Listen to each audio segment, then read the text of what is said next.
నమస్కారం. ఈటీవీ తీర్థయాత్ర కార్యక్రమానికి స్వాగతం. సచ్చిదానంద స్వరూపుడు, శాశ్వతుడు అయిన విష్ణువునే శ్రీకృష్ణుడు అంటారని మహాభారతంలోని ఉద్యోగ పర్వం నిర్వచించింది. నీలమైన దేహవర్ణం కల సుందర స్వరూపుడైన విష్ణువును కృష్ణుడు అంటారని శాంతి పర్వం చెప్పింది.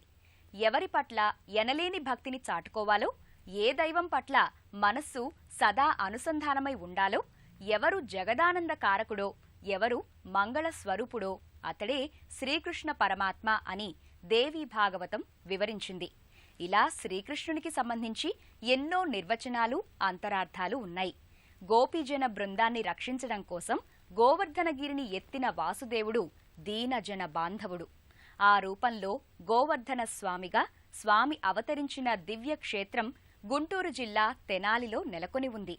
ఈ ఆలయ విశేషాల్ని నేటి తీర్థయాత్రలో తిలకిద్దాం.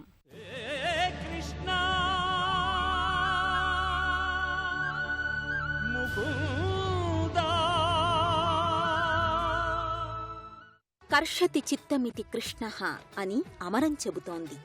అందరి మనసుల్ని తన వైపు మళ్లించుకునే ఆనంద స్వరూపుడు శ్రీకృష్ణుడు. అలాంటి పరమపురుషుడు గోవర్ధన స్వామిగా తెనాలిలో స్వయం వ్యక్తమూర్తిగా అవతరించాడు. పౌరాణిక, చారిత్రక ప్రశస్తి కలిగిన ఈ ఆలయంలోని గోవర్ధన స్వామిని కాకతీయులు మొదలుకొని శ్రీకృష్ణదేవరాయల వరకు ఎందరో సేవించి పునీతులయ్యారు. గోవర్ధన గిరిని శ్రీకృష్ణుడు తన చిటికిన వ్రేలిపై ఎత్తిన భంగిమలో ఉన్న స్వరూపమున్న ఏకైక ఆలయంగా ఇది ప్రసిద్ధి పొందినది. గుంటూరు జిల్లాలోని తెనాలి పట్టణానికి ఎంతో ప్రశస్తి ఉంది. పౌరాణిక, చారిత్రక, రాజకీయ, సాంస్కృతిక అంశాలకు సంబంధించి ఎన్నో ఘటనలతో తెనాలికి ప్రత్యక్ష, పరోక్ష సంబంధం ఉంది. ఆంధ్ర ప్యారిస్గా వ్యవహరించే తెనాలిలో ఉన్న ప్రాచీన ఆలయం శ్రీ గోవర్ధన స్వామి సన్నిధి. వర్ణరంజితంగా సువిశాలమైన లోగిలిలో గోవర్ధన స్వామి వారి ఆలయం అలరారుతోంది. పంచలోహాలతో తాపితం చేసిన ధ్వజస్తంభంపై దశావతారాల రూపురేఖలు హృద్యంగా గోచరమవుతాయి.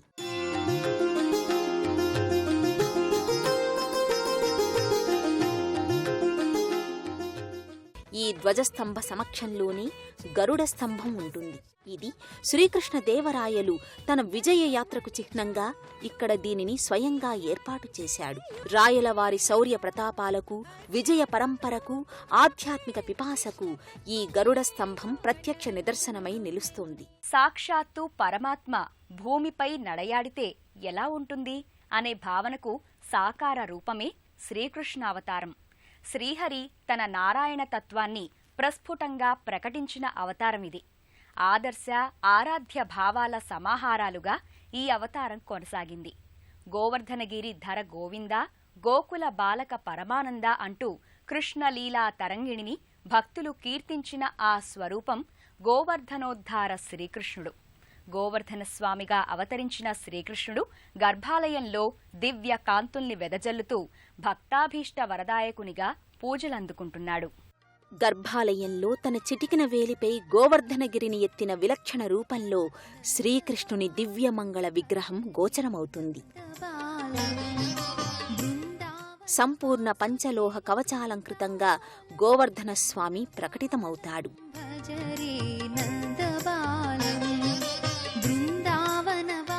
పుష్పమాలికల శోభతో మురళీ మనోహరునిగా ఇరువైపులా దేవేరులతో కలిసి ఉత్సవమూర్తులు మూలవిరాట్ సమీపంలో నెలకొని ఉంటాయి.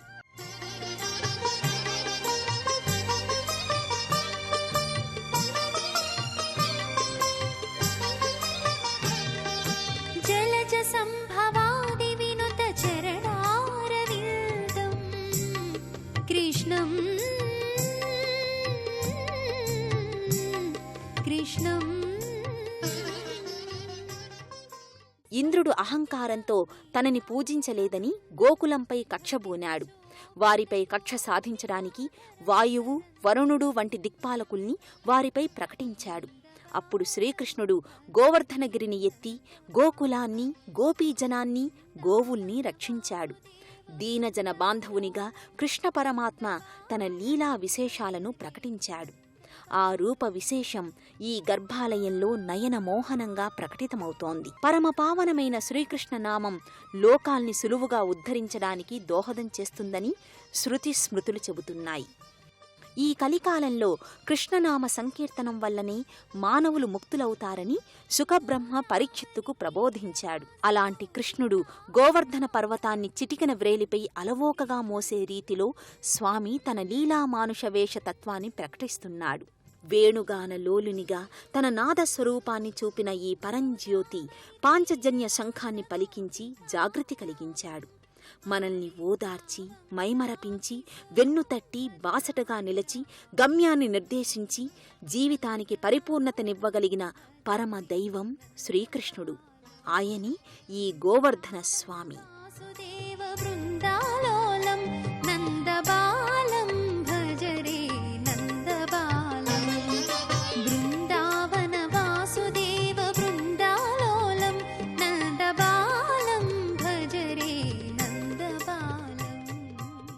తెనాలిలోని గోవర్ధన స్వామి ఆలయానికి సంబంధించి ఎన్నో పౌరాణిక చారిత్రక అంశాలు ముడిపడి ఉన్నాయి.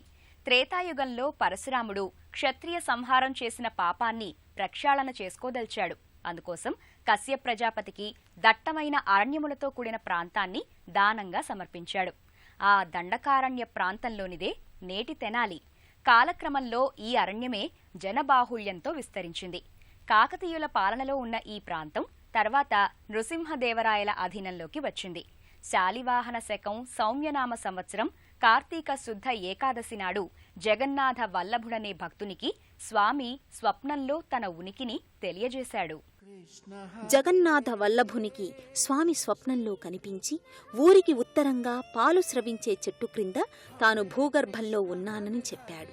తనను బయటకు తీసి సంప్రోక్షణ చేసి కోవెల నిర్మించి సకలోత్సవాలను నిర్వహించమని ఆదేశించాడు. స్వామి ఆదేశం మేరకే ఆ పాలవృక్షం దగ్గరే స్వామికి ఆలయాన్ని నిర్మించారు.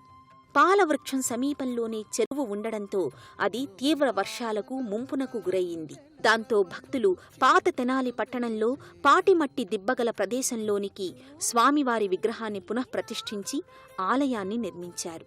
ఇప్పుడు మనం దర్శించుకుని సేవించుకుంటోన్న ఆలయం ఇదే. అలనాటి నుంచి స్వామివారికి ఆరాధనాది నిత్య నైమిత్తిక కైంకర్యాదులు అవిరామంగా కొనసాగుతున్నాయి.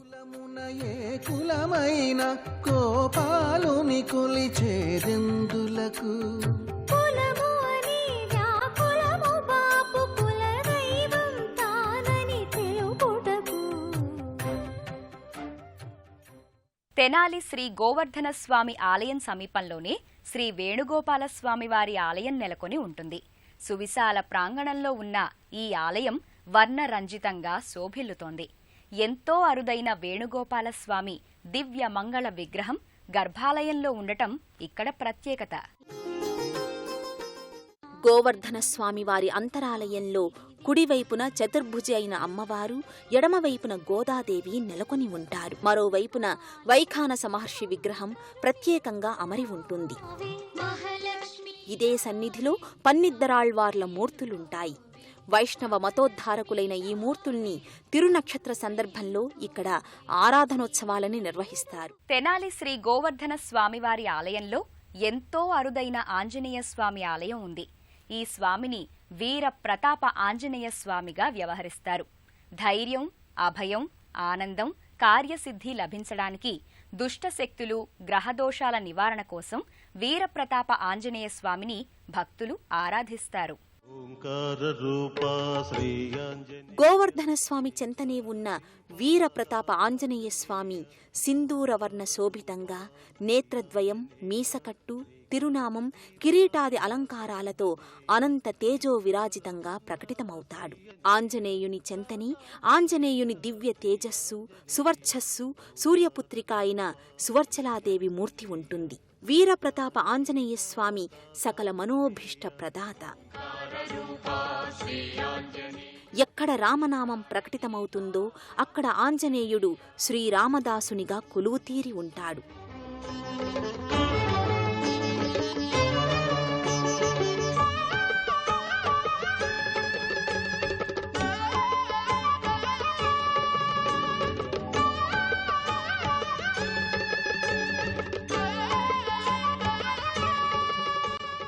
స్వామిని తమలపాకులతో ఇక్కడ విశేషంగా పూజిస్తారు.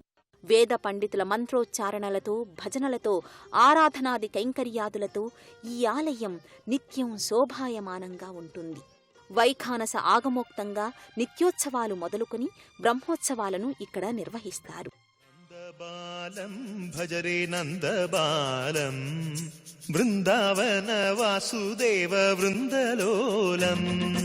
నందబాలం భజరే నందబాలం బృందావన వాసుదేవ వృందలోలం. జలజ సంభవాది వినుత జలజ సంభవాది వినుత జలజ సంభవాది వినుత జలజ సంభవాది వినుత చరణారవిందం కృష్ణ లలితా మోహన రాధవదనా నళిన మిళిందం. బృందావన వాసుదేవ వృందలోలం.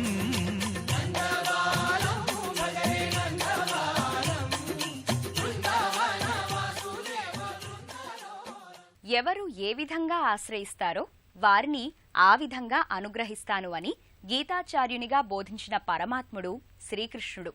వాత్సల్యం, సఖ్య, మధుర, జ్ఞాన, ఆర్తభక్తులన్నింటికీ ఆధారం శ్రీకృష్ణుడు. గోవర్ధనగిరి అనే ఈ బ్రహ్మాండాన్ని తన చేతులతో ఎత్తి మీ యోగక్షేమాలు నావే అని ప్రకటించాడు.